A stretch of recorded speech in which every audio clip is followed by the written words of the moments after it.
ঢাকা বিশ্ববিদ্যালয়ের শিক্ষার্থীদের কাছে আমি ডাকসুর ভিপি হিসাবে পরিচিত দিতে চাই না। কথা দিচ্ছি, সাদিক কায়েমকে আপনারা যেভাবে দেখেছেন ডাকসুর ভিপি হওয়ার পরে তার কোনো পরিবর্তন হবে না ইনশাআল্লাহ। সেই স্বপ্নের ক্যাম্পাস বিনির্মাণ না হওয়ার আগ পর্যন্ত আমরা থামবো না। ডাকসু নির্বাচনে জয় অথবা পরাজয়ের কিছু নেই। ডাকসু নির্বাচনের মাধ্যমে জুলাইয়ের প্রজন্ম বিজয়ী হয়েছে। ডাকসু নির্বাচনের মাধ্যমে ঢাকা বিশ্ববিদ্যালয়ের শিক্ষার্থীরা বিজয়ী হয়েছে এবং ডাকসু নির্বাচনের মাধ্যমে জুলাইয়ের আকাঙ্ক্ষা বিজয়ী হয়েছে, শহীদদের আকাঙ্ক্ষা বিজয়ী হয়েছে, যাদের মাধ্যমে আজকে আমরা ফেসিবাদমুক্ত বাংলাদেশ পেয়েছি। আজকে আমরা প্রতিটি ক্যাম্পাসে ক্যাম্পাসে গণতান্ত্রিক পরিবেশ পেয়েছি। একই সাথে আমরা স্মরণ করছি বাংলাদেশের আজাদী আন্দোলনের সকল শহীদদের, বিশেষ করে মহান মুক্তিযুদ্ধের সকল শহীদদের, 90-এর স্বৈরাচার বিরোধী আন্দোলনের সকল শহীদদের, আধিপত্যবাদের বিরুদ্ধে, আগ্রাসনের বিরুদ্ধে লড়াই আমাদের অগ্রনেতা শহীদ আবরার ফাহাদ সহ ক্যাম্পাসের ছাত্রলীগের নির্যাতন নিষ্পেষণে যতজন শহীদ হয়েছে সকল শহীদদের আল্লাহ পাক সুবহানাহু ওয়া তাআলা সকল শহীদদের জান্নাতুল ফেরদৌসের মেহমান হিসেবে কবুল করুক, আল্লাহুম্মা আমিন। প্রিয়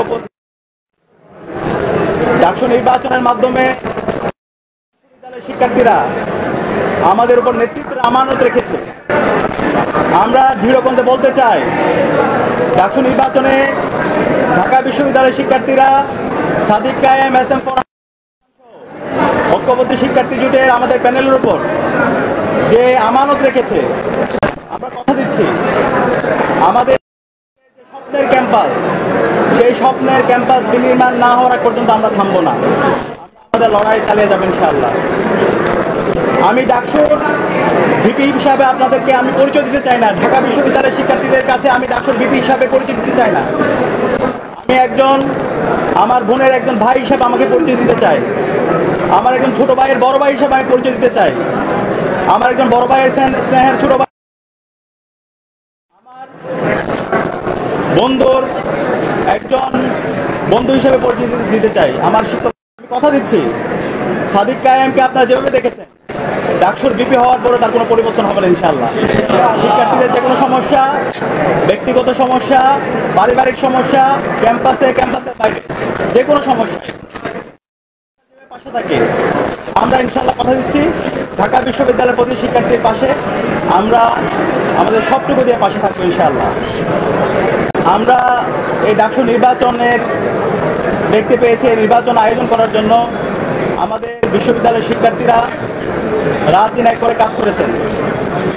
আমাদের শহীদদের আত্মত্যাগের মাধ্যমে আজকে এই ডাকসু নির্বাচন এবং এই নির্বাচন সফল করার জন্য আমাদের নারী শিক্ষার্থী যারা আছে তাদের অগ্রণী ভূমিকা ছিল এবং জুলাই বিপ্লবে আমাদের বোনদের আমরা অগ্রণী ভূমিকা দেখতে পেয়েছি, তারা আমাদেরকে সাহস জুগিয়েছে।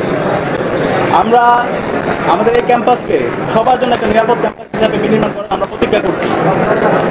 একই সাথে আমাদের বিদ্যালয়ের যে ধর্মের, যে পথের, যে মতের, যে আদর্শের লোক না হোক না কেন, আমরা সবাই একসাথে কাজ করব। আমরা এই ঢাকা বিশ্ববিদ্যালয়কে একটা মাল্টিকালচারাল ইনস্টিটিউট হিসাবে আমরা বিনির্মাণ করব, পূর্ণাঙ্গ একাডেমিক ইনস্টিটিউট হিসাবে আমরা পরিণত করব। একজন বিশ্ববিদ্যালয় শিক্ষার্থী প্রথম বর্ষ থেকে তার চমৎকার একাডেমিক এনভায়রনমেন্ট এখানে পাবে, পরিবেশ থাকবে, তার আবাসন নিয়ে ভাবতে হবে না, তার স্বাস্থ্যের নিরাপত্তা থাকবে এবং আমাদের নারীদের জন্য একটা নিরাপদ ক্যাম্পাস হিসেবে আমরা গড়ে তুলব। আমরা সবার কাছে দোয়া চাচ্ছি। সারা দেশের মানুষ আমাদের জন্য দোয়া করেছেন, আমাদেরকে পরামর্শ দিয়েছেন, বিশ্ববিদ্যালয়ের শিক্ষার্থীরা আমাদের পরামর্শ দিয়েছেন। কথা দিচ্ছি, শিক্ষার্থীদের যে আকাঙ্ক্ষা তাদের সেটাই আমাদের আকাঙ্ক্ষা, শিক্ষার্থীদের ভয়েসে আমাদের ভয়েস, শিক্ষার্থীদের প্রত্যাশা আমাদের প্রত্যাশা। আমরা আমাদের এই ক্যাম্পাসকে স্বপ্নের ক্যাম্পাস বিনির্মাণ না হওয়ার পর্যন্ত আমরা আমাদের লড়াই চালিয়ে যাবো ইনশাআল্লাহ। একই সাথে এই ডাকসু নির্বাচনে আমাদের অনেক সহযোদ্ধারা ছিল, আমরা তাদেরকে সহযোদ্ধা হিসেবে বলতে চাই, কারণ জুলাই আন্দোলনে এখানে যারা প্রার্থী ছিল আমরা সবাই সহযোদ্ধা ছিলাম। আমাদের সহযোদ্ধারা তাদের যে ইশতেহারগুলো ছিল আমরা সবাই একসাথে কাজ করতে চাই। আমাদের যে কোনো ভুল বিষয়, যে কোনো সিদ্ধান্তে তারা আমাদেরকে ধরিয়ে দিবে। আমরা সবাইকে নিয়ে আমাদের স্বপ্নে ঢাকা বিশ্ববিদ্যালয় নির্মাণ করব। গতকাল একজন সাংবাদিক ইন্তেকাল করেছেন এবং অসংখ্য সাংবাদিকরা নির্বাচনের শুরু থেকে শেষ পর্যন্ত তারা যেভাবে রাত দিন এক করে আমাদেরকে সাপোর্ট দিয়েছেন, আমরা সবার প্রতি কৃতজ্ঞতা জ্ঞাপন করছি। এবং যেই সাংবাদিক বন্ধু ইন্তেকাল করেছেন, আল্লাহর কাছে দোয়া করছি আল্লাহ তাআলা যেন আমাদের এই সাংবাদিক বন্ধুকে জান্নাতুল ফেরদৌসে মেহমান হিসেবে কবুল করেন।